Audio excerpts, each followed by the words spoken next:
كنت ماشي عند المعديه في ابو قير وجعان جدا ومش عارف اكل ايه، فطالما انا في ابو قير يبقى اكلة سمك. هو ده الكلام. فبصيت كده لقيت المطعم ده عامل عرض ان انت تاخد سندوتش من الاثنين دول ب 5 جنيه. المهم ان اول ما قعدت حطوا لي شوربه سي فود كويلكم درينك وقالوا لي ده تريفل، وسميت اللي وسخنت بسندوتش الجمبري. وبصراحه كنت مستغرب جدا ان سندوتشين بالحجم ده وب 70 جنيه بس، والعرض كان ان انت تاخد اي سندوتش بسعر وتاخد الثاني ب 5 جنيه. فانا جبت سندوتش الجمبري كان ب 65 وخدت معاه واحد كاليماري ب 5 جنيه. يا جماعه السندوتش بيتزلط كده بجد جامد قوي. انا نفسي اعرف حاجه بس الزادوني ب 70 جنيه. دخلت بقى في العرض التاني وده بتاخد فيه 2 مكرونه سي فود زي اللي قدامك دي ب 125 جنيه. ورغم ان انا ميال اكتر للمكرونه الوايت صوص بس دي بجد عجبتني قوي قوي. نخش في ليفل الوحش، عرض السمك مكان. العرض ده بجد سعره مفاجاه فخليه للاخر عشان ما تتصدموش. اكتب ورايا بقى سمكتين من اي نوع انت تختاره وكابوريتين واثنين رز وجمبري ورز سي فود وسمبوسه. بدات اول حاجه بالرز واللي عجبني قوي علشان كان متغرق جمبري وعليه صوص كده بجد كان خطير.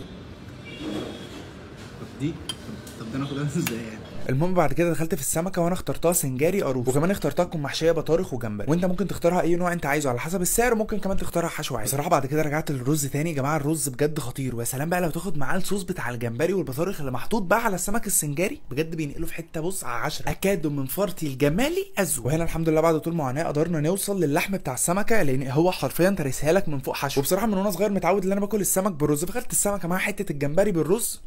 مش عارف اقول شويه فوسفور ايه انما لوز اللوز. دخلت بعد كده في الجمبري وانا طلبته اللي هو يتعمل مقلي علشان ادوقه، بس نصيحه لا اطلبه معمول عادي اللي هو الطبيعي بتاعنا. نرجع للرز تاني، معلش يا جماعه انا هلف وارجع للرز. ندخل بقى في اللغوصه الكابوريا. بصوا يا جماعه انا عندي مشكله مع تفصيص الكابوريا. يعني بصوا الحته اللي انا عرفت اطلعها منها كانت حلوه بس انا ما بعرفش افصصها، فاهمني؟ فدي مشكله الصراحه. يا الجمال يا الجمال.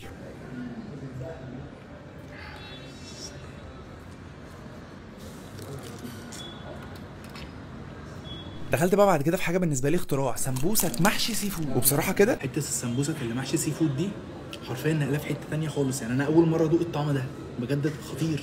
جمبري جامبو. لا انت بص بقى. لا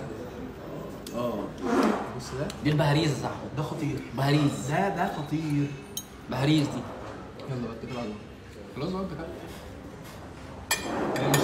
اتكل. بس انا خدت منك طاجن صغير، خلي بالك على كل ده. مكانه ماشي اتكل على الله. ينفع وانت لا